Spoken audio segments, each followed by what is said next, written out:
This episode is brought to you by Amazon. The holidays are here, and you know what that means? It's time to get your friends and family the gifts they deserve. Take the stress out of shopping with Amazon's great deals and low prices on a huge range of items from toys to tech and much more. Whoever you're gifting for, Amazon has great prices on everything you need this holiday season. Shop Amazon for all your gifting needs. Subtle results, still you, but with fewer lines. Botox Cosmetic, out of botulinum toxin A, is a prescription medicine used to temporarily make moderate to severe frown lines, crow's feet, and forehead lines look better in adults. Effects of Botox Cosmetic may spread hours to weeks after injection, causing serious symptoms. Alert your doctor right away as difficulty swallowing, speaking, breathing, eye problems, or muscle weakness may be a sign of a life-threatening condition. Patients with these conditions before injection are at highest risk. Don't receive Botox Cosmetic if you have a skin infection. Side effects may include allergic reactions, injection site pain, headache, eyebrow and eyelid drooping, and eyelid swelling. Allergic reactions can include rash, welts, asthma symptoms, and dizziness. Tell your doctor about medical history, muscle or nerve conditions including ALS or Lou Gehrig's disease, myasthenia gravis, or Lambert-Eaton syndrome, and medications, including botulinum toxins, as these may increase the risk of serious side effects. For full safety information, visit BotoxCosmetic.com or call 877-351-0300. See for yourself at BotoxCosmetic.com.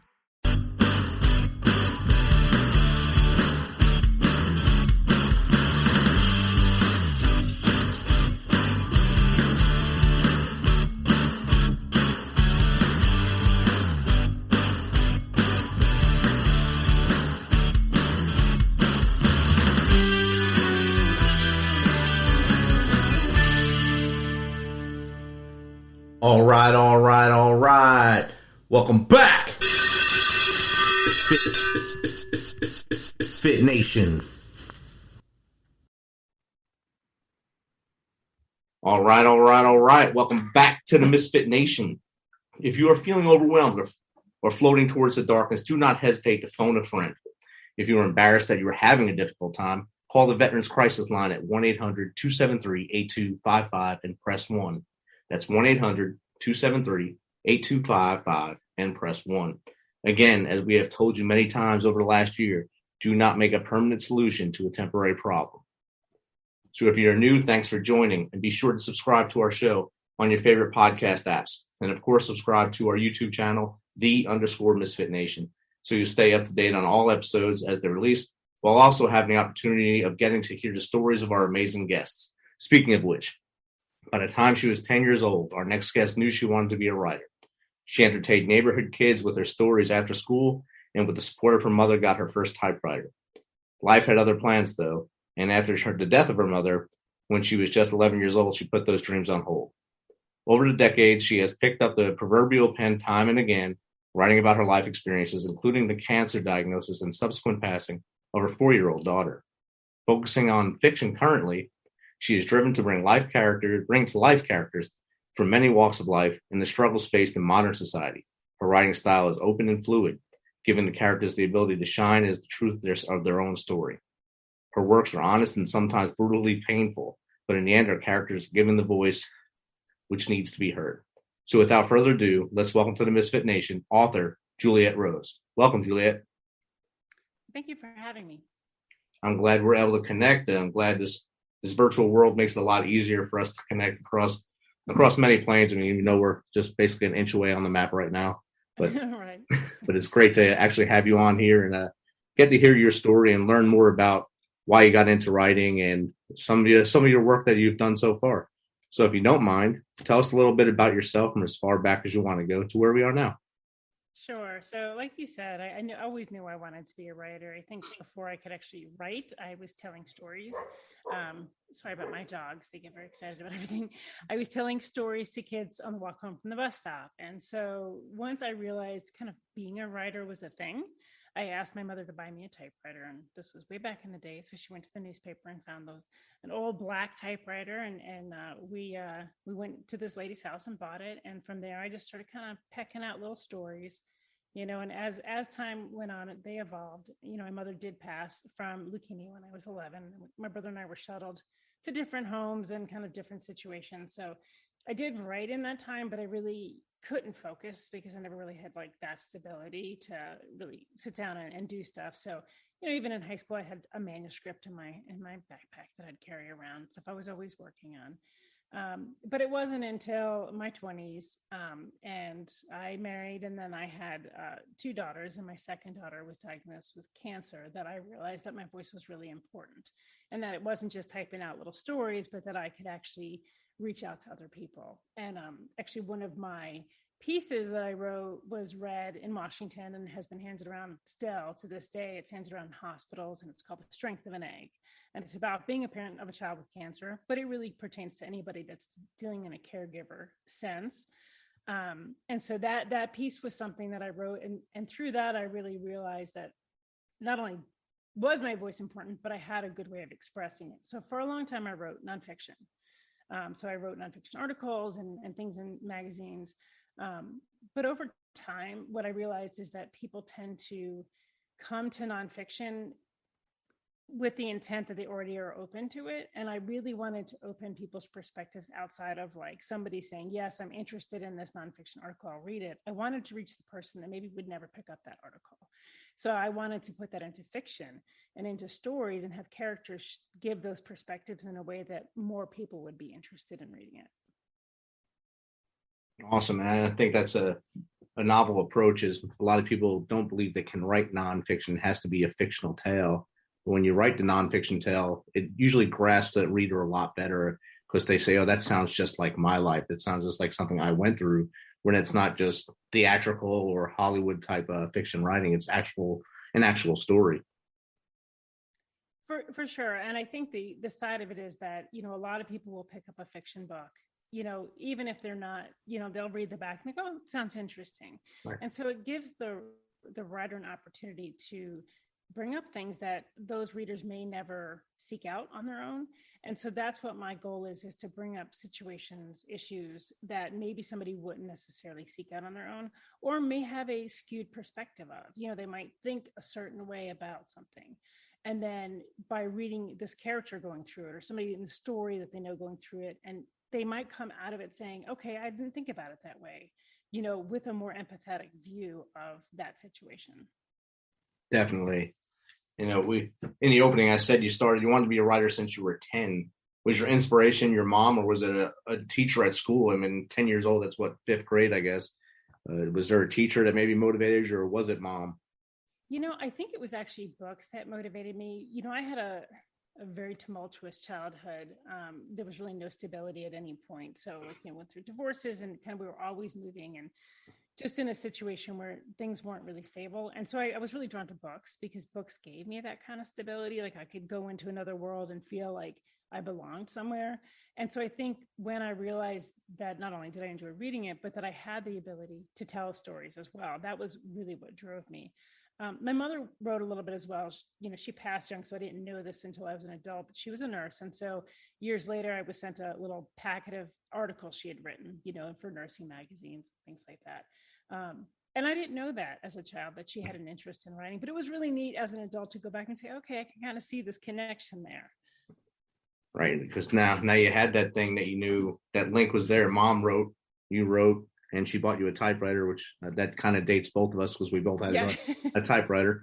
And it was an old typewriter. I'll date myself even more. It was not anything like a word processor. It was an old typewriter.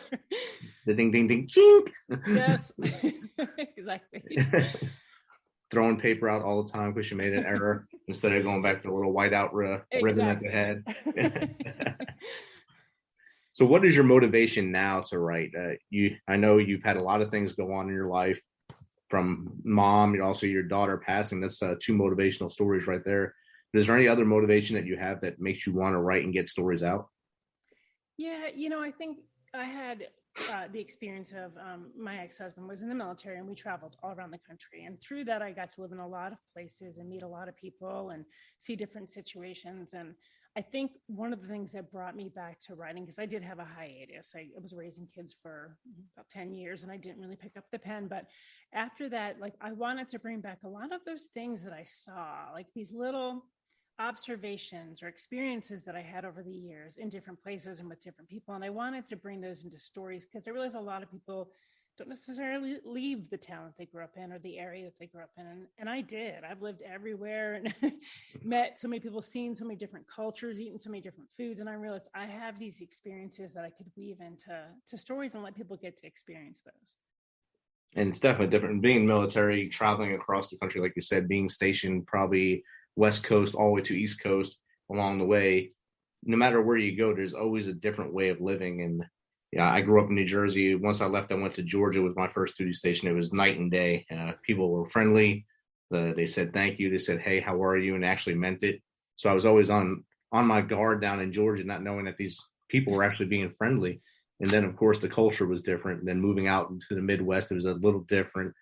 And then back into the South for the rest of my career, it was always different lifestyles, different. Even every little town has its own nuance. I'm sure that helps you with your creativity when you're writing now. It does. Every place has a story. And I used to like this program. I can never remember what it was on, but it was a guy would take a dart and he'd throw it at a map. And then he would go to the town that it landed on. And he would open up the phone book and stick his finger in and pick, like a person. And then he would call them and say, can I talk to you? Can I interview you? And what I liked about that show is every single person had a story to tell. Like nobody was just like, yep, I just, did this, got married, had kids. Everybody had some neat thing that they went through, whether it was they met somebody famous or they created something. And that's really, as a writer, what excites me is like, there's no end to good stories. There's so many stories out there and you just have to open your eyes and be willing to listen and see. And I think that's a major thing you just said there. Listen. A lot of people ask questions, but they don't really listen to the answer. They just sit there and wait for their next question to go, not really receiving what you're saying. And if you listen to what people are saying, you can actually get a really good story. And now you're able to take those stories and put the pen to paper or keyboard to digital processor now on the computer and get some stories out. What stories are you working on now? So I have 2 novels currently out. One deals with ketamine abuse and mental illness. And then We Don't Matter deals with police brutality and some church abuse, kind of younger people having to really face the world we live in. The novel I have coming out in March is Prick of the Needle, and it deals with a heroin addict. She was in prison and she got involved with the wildland firefighting program through prison and then got out and basically continued working with them. So, but she still carries a lot of these burdens and scars. And, so that story is kind of like her story of trying to find her place in the world and really decide, who she was before, she became addicted to heroin and how she can stay away from that. So that one's out now. And then I have one in May coming out with Adelaide, and that one deals with search and rescue. So I do a lot across the board. And what I do is I want to have a story that's interesting and gripping. I don't want a story that's just like, I'm going through this problem. I want to have a backstory. I want to have, something going on around the characters. And then those issues are brought up, but in a natural way, because that's real life. In real life, we are dealing with the world around us, even if we have an issue we're dealing with personally. Exactly. And that's 4 different types of stories just right there. And you keep pumping them out. That's outstanding. And everything you're talking about, from ketamine to police brutality to heroin, especially. Heroin is huge right now in this area, and I'm sure with the rest of the country as well. And those are things that people try to put a blind eye to. If it's not happening in their house, I'm not seeing it. Or if it's not happening on my block, I don't see it. But if it's in a book and it shows them that, hey, this can happen anywhere. This could happen to just a lady down the street because bad things happen and this occurred, and all of a sudden now she's a part of that statistic. That's something that people will want to read and will want to, digest it and try to help others. That's my hope, because I think that people have preconceived notions of, say, an addict or a homeless person or, somebody that's been incarcerated. They have ideas in their head of what they think that person is. And my goal is to show that person as a human being so that that person goes, oh, maybe all heroin addicts are human beings. I want them to start thinking, oh, okay, instead of like putting this person into like a box of what I've been told to believe about them, I need to see them as human and what they've gone through and their suffering. And that's what my hope is in writing these books and writing these tough topics, is to have people really go, oh, okay, that's what I was missing. And I actually had a gentleman who reached out to me who read my book, We Don't Matter, and it deals with homelessness and that. And he said, I honestly didn't think about homelessness that way, or about homeless people that way, until I read your book. And then I realized, like, they're just people. Right. And that was what I was trying to get to. And it was one of those, like, yes, I did it moments for me, because that's what I'm trying to get to, is to get to humanity. To try, if you reach one person with each one of your books, you're helping that one person open their eyes and open their aperture to see things beyond what their scope of thinking is. Most people, if they're driving in their car and there's a homeless person on the corner with their sign saying, help me, or I need food, or whatever they have on their sign, they try to not look at them, because if they don't look at them, they don't see them. And that way that person can't see them and make them homeless too. And I think it opens their eyes to see that, yes, there's a human standing over there. And yes, that human probably just wants to talk to you, not just for begging for food out there or begging for whatever. They might just want to talk. And that might be what they need to give them that plus in life to move forward and to try to get back on their feet. And maybe you can be that light for them as you drive by. Instead of driving by, talk to them. Yeah, definitely. And I think that, what my goal is to have people see themselves in those people.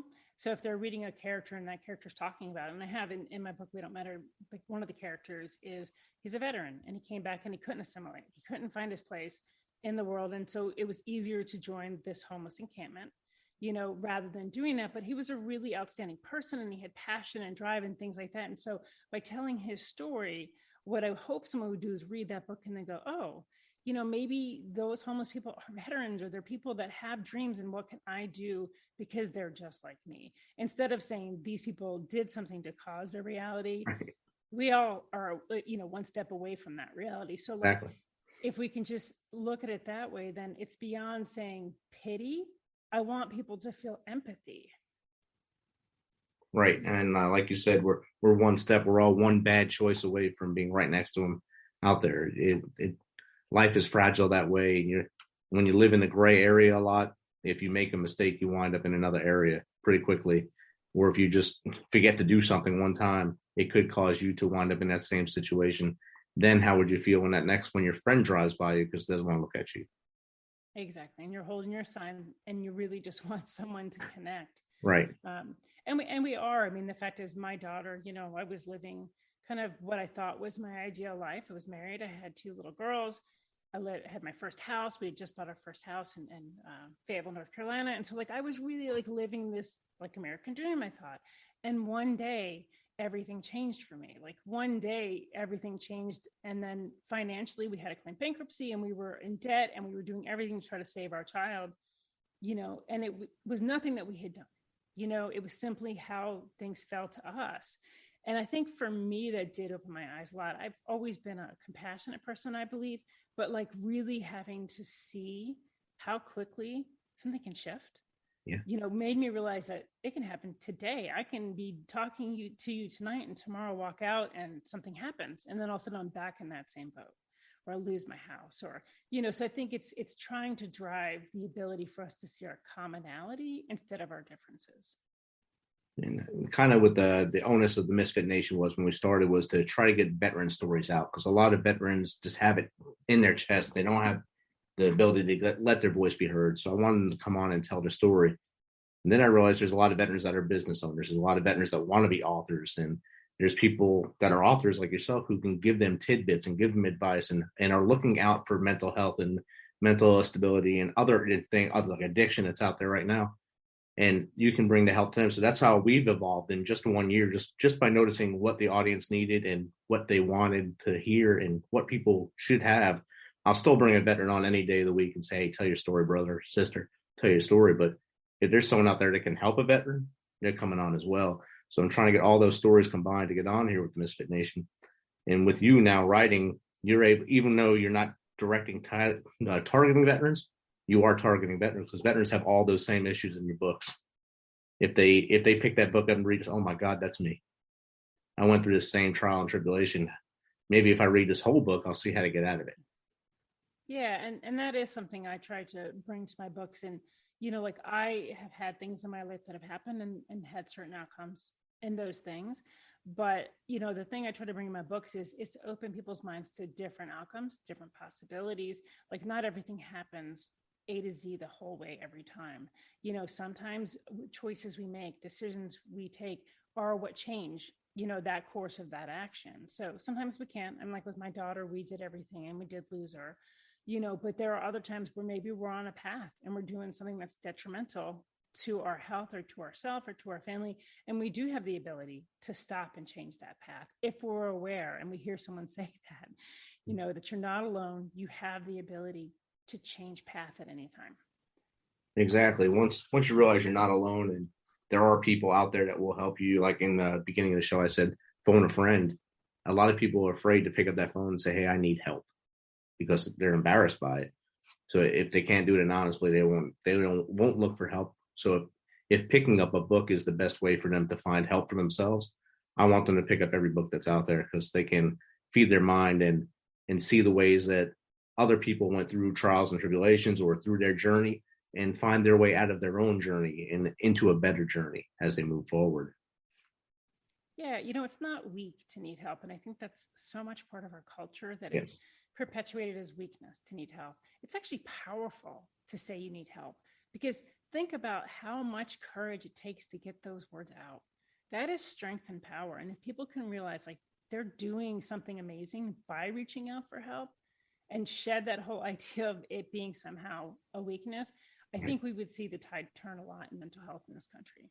I pray and hope for that to happen, that the stigma that is attached to mental health will be taken away, and people will say, I can go get help and not be laughed at or not be shunned or not be told I can't get a job because I went to this help.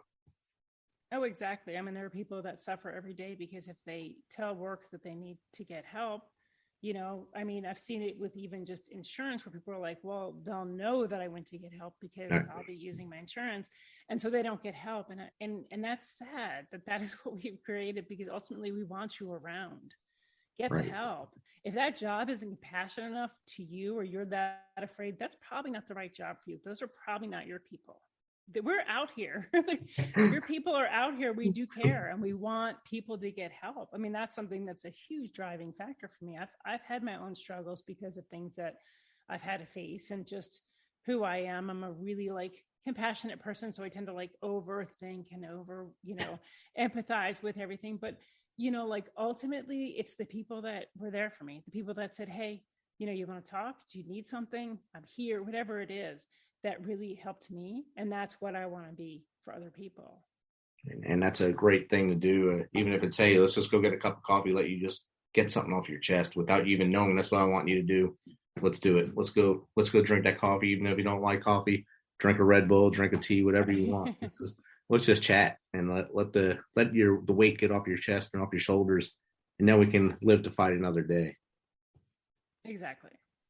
So you said you had writers you read books as a child that motivated you. And there's probably a lot of different writers that have motivated you over time. Of all the generational writers that you've read, who's your favorites? That's a tough one, because I think, your favorites are a lot to do with what you're going through or what you're relating to at that time. So when I was a kid, I really liked kind of fantasy novels, because it took me out of my life, and then as a teen, I got more into horror novels because it challenged kind of even though things might be bad in my life, it was reading these horror novels where it was worse, so I like that too.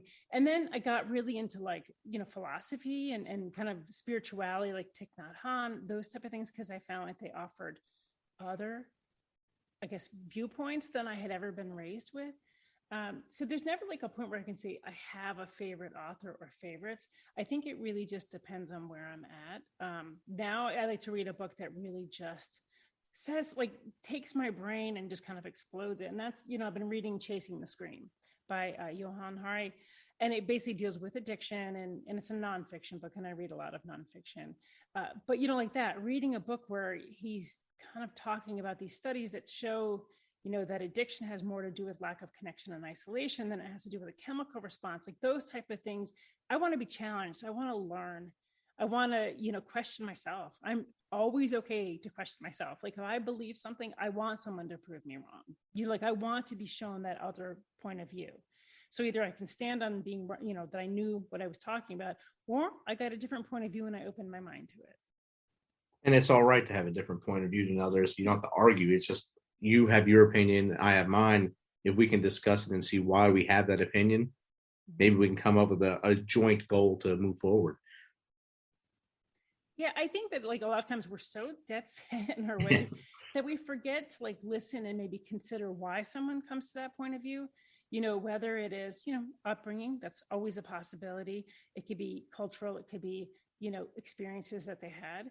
And to just immediately negate someone's point of view is really small-minded, because what we're doing is negating them as a person. Where if we have the conversations and we start talking about it, we both might plant seeds in each other, and that's ultimately what we should be doing. Yeah, because you broaden the horizons of both speakers, so to speak. If I say the sky is blue and you say it's fuchsia, then we try to get to the reason why you think it's fuchsia and why I think it's blue. It could be one of us is colorblind, or I just believe blue is a better color or something. And that's just how it happens. We don't have to just say, oh, yours is just dumb, I don't want to listen to it no more, get out of here. And like you said, that negates that person as a person at that point.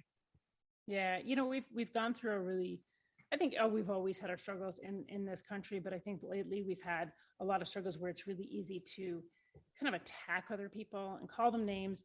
And what we're forgetting is that's still a person. That's still a person that goes home and they think about things, and they have children and they have grandchildren, and they care, and they're driving in the cars next to us. Like, we have to remember that's still another human being. And the goal is to find a connection point and work off of that. Exactly. And not just cancel them as we do everything now. If someone says something I don't like, you're canceled. That's it. You're done. See you later. Right. And so a lot of times you miss the good with that. So yes, somebody might have done something that was, shocking or wrong or whatever, but like then we're canceling everything that they've done. And I've seen that too. And like, that's a little frustrating for me, as, there's the kind of the talk of, do we, if the artist does something, do we cancel the art? And it's if the art was good. So like talking about musicians or artists or writers, like if they say something stupid, do we just automatically throw everything that they've ever done out? And that would be a shame, because we've all said something stupid. First of all, I'll say that I will admit I have said something stupid. Like there are times I'm glad that like I grew up where there wasn't everything being recorded, because I wouldn't be proud of who I was, definitely at certain times. I'm glad that I evolved and learned, but I would hate if somebody took one thing that I said at some point and then threw out all the hard work or all the things where I was compassionate and giving. Right. And especially, I always tell my daughter, I'm glad there was no internet when I was growing up, or no Facebook, because I wouldn't be here right now. So. Yes, I agree. So what's your motivation now? Your methods now of writing. Where and when do you write? I try to get up early. I have a day job, so I basically try to get up really early and do and write. And we rescue dogs, as you heard them earlier. Awesome. One of the things, my husband and I both rescue dogs, and we have 8 right now.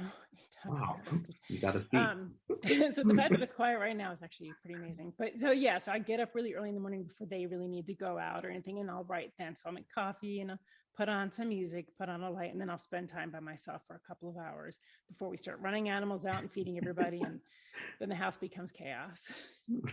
The family farm. It is.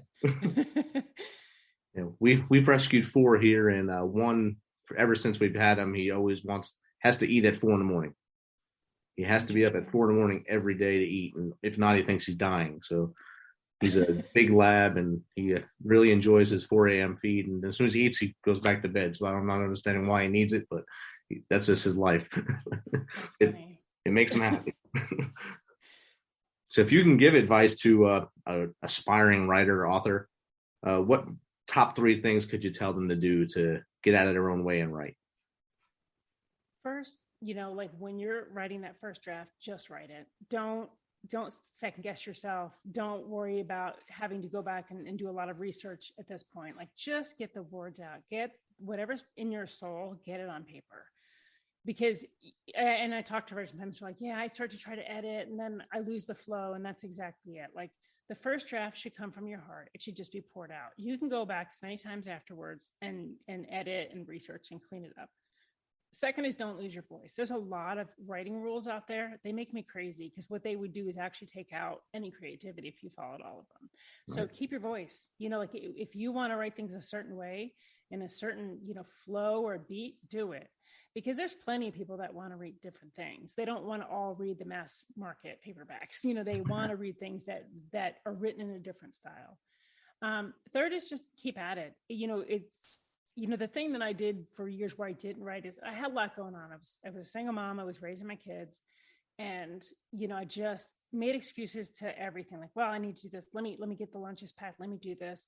And, I kind of forgot myself in that. And so even though I could have maybe even taken 15 minutes and just jotted something down, I just got myself convinced of my need to take care of everybody else. And I wasted 10 years, where I didn't write at all. And I kick myself now. Like, my kids are grown, but like, I could have still done that. I still found time to go on social media or watch television programs. So I certainly could have written. And that's what I say is like, take that time, because that's what's going to matter to you at the end of your life. It is how you used your voice, what you put down, that's what's going to mean something at the end of your life, is that you expressed your soul. Awesome. Thank you, Juliet, for sharing that. How does someone get in contact with you, or how do they find your books to buy? Sure. So I have a website. It's authorjulietrose.com, and that has links to everything. It has my social media, links to buying my books. It has my email, and I've said this before, and I mean it. Anybody is welcome to write me. If you just need to write and talk, I will get back to you. It may not be today, because it depends on what I'm doing, but like, I do always respond. So if you just feel like you need to reach out and talk, I'm here. So that's the best place to start, because it has everything about me and ways to contact me.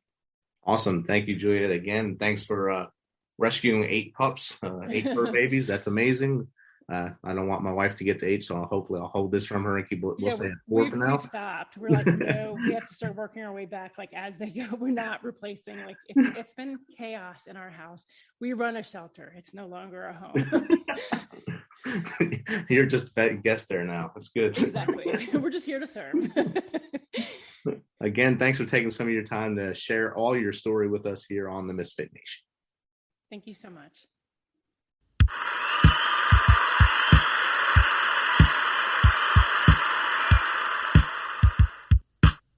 You know how we do this. Thanks for taking some of your time to spend with us on Misfit Nation. Be sure to hit that subscribe button and share the link as much as possible. If you want to, please become a supporter to help us carry this thing on. We appreciate you.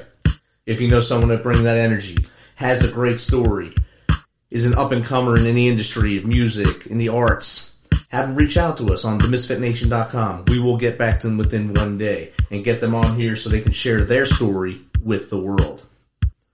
As always, till next time, be humble, stay hungry, and keep hustling, because we are Fit Nation.